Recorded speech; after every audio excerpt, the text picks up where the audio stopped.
composing gloves here, and this is another video in the sound and synth basics video. We're going to talk about parts of a waveform. This is one of those questions where you could go up and say, hey bro man dude, like what are the parts of a waveform? And that guy could be like, dude man bro, it's this. And that's great and all, but it's sort of like the sound question. There's a lot of levels to this answer with different levels of comprehension. We're going to talk about the first level, what is a waveform, and then we're going to move on from there, and we're going to cover concepts that some people might include in their explanation of a waveform as entirely separate concepts, because they pretty much are that, but they're linked to this idea of a waveform. Another thing you should be aware of is this is an idea to make thinking about sound easier for humans, so we can see the patterns in things, okay? So there's not like waveforms are just patterns being written down. That's just something you need to be aware of as we get into this. So what is a waveform? Here I have this song by Vengeance. It's a Vengeance sample song thing. And if we zoom in here, we can see the waveform as we're going down. And what it is it maps our compression and rarefaction, so our amplitude. So how far away from the zero crossing it goes. So we have the high pressure and low pressure. This should be familiar from the last video. Over time. So here we have it over time. A few things. So I want that to be something you realize right now is that you perceive sound as an averaging, technically, of not a huge averaging, though. It's kind of weird. So you perceive sound as these excursions from the zero crossing value in the patterns. And if it's more extreme, if this excursion, if the low pressure is more extreme, then you're going to get more, it's going to sound louder. Now, this has to happen more times, though. If it happens super mega fast, it will happen too fast, and your ear will average it out, and you won't actually hear it as loud as it actually was. But that's why things like brass sound much louder, is their excursions from the waves are very big, and they happen over a much longer period of time. So you hear them as louder.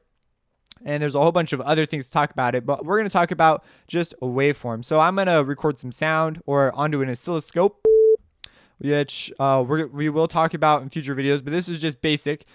So parts of a waveform are, we have time here, and then here's our zero crossing value. So when our pressure is at zero, we have amplitude, and our amplitude is just how far from the zero crossing value it goes. So it compresses this far from the zero, and then it refracts this far from the zero crossing value. And you can see when we do this in different rates and we combine signals together and do all this other stuff, we get music. We get one waveform that represents all of the amplitude changes. And there's a whole bunch of interesting things that kind of go along with this idea. So now let's talk about more specifically the parts. So we can see that this thing seems to repeat. And in a complex waveform, it also seems to repeat when you zoom in far enough.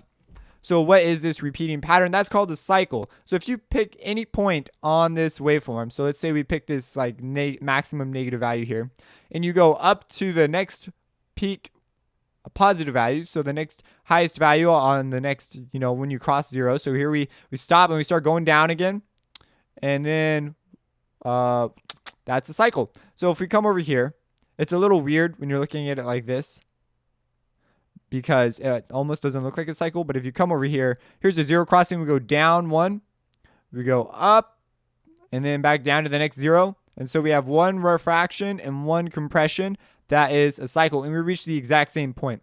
If we cut this in half, so we stop and we only go down to refract, that is half a cycle. So we have half cycle, cycle. Sometimes full cycles are referred to as periods. So they'll say that this distance is one period. That's cool. Whatever, more terms. Now, besides this being amplitude and time, you'll learn in trig that sound is, well, you won't learn this in trigonometry, but mathematically speaking, sound is basically right triangles moving in circles. It's pretty cool. I recommend you go look up some basic trigonometry. And as a result, this is actually a circle. And so this is mapping the sine and cosine, and I mean, you could do a number of other things, but it maps that over, or as it's going around a circle. What does this mean for you? This means for you, because you're probably like, why the heck do I need to know that? If you get to DSP, you'll need to know it. You need to know it because as a result of this, you are going to be dealing with degrees of phase. And later on, if you're talking to someone who really knows their jazz, they might even talk about it in radians of phase. But among general plugins and everything, you will run into this degrees of phase thing. And so what is that?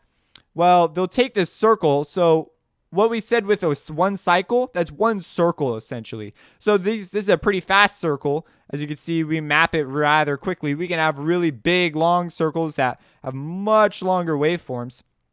And so on our time axis, we can refer to the point that it's at this circle in degrees, because circles have degrees, so we can do that. And so if we start like this, so let's say here's our circle, and we start right here, that's 0 degrees, which is this first point. And then as we move along 90 degrees, we get straight up and down.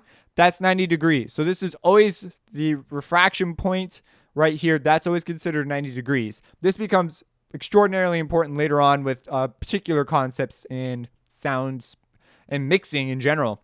Then if you go down and you come up to a point where you're pointing this way, that is 180 degrees in phase. If you go another 90 degrees, so we're pointing down now, that's 270, and then we have 360 or 0 again. So this first point on the waveform, starting at the 0, that's just where I chose to start, where the cycle starts.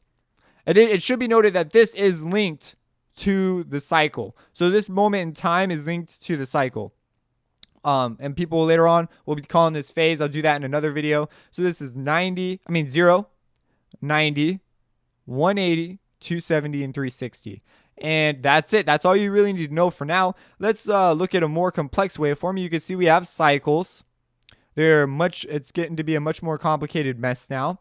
And you can see over here, our cycles happen in rather unusual patterns. That's because we're combining multiple signals together that have their own cycles and creating these subsets of cycles. We can see our compression and refraction, and the volume of this song will equate to that. So it's kind of interesting. Now, if you have what would happen, you might ask, if you have a whole bunch of compression waves and no refraction waves? Well, number one, your speaker is going to have problems. You're going to have serious issues with your speaker because it's not going to be, well, that's a whole nother story. So first, your speaker will experience problems. Second, nature wouldn't do that because nature wants to go to the 0 crossing value. So these are issues that we come across artificially.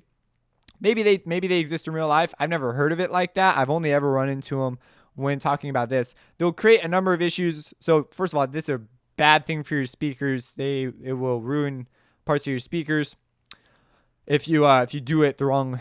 There are ways to use it in sound design, but you want to be careful. And then the other one is it'll just sound bad. They eat up headroom and mix and all these other things.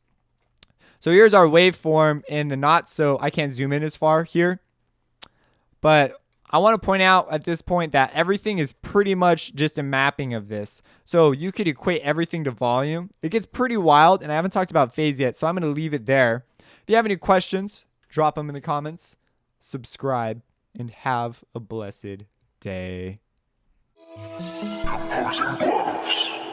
Reversing.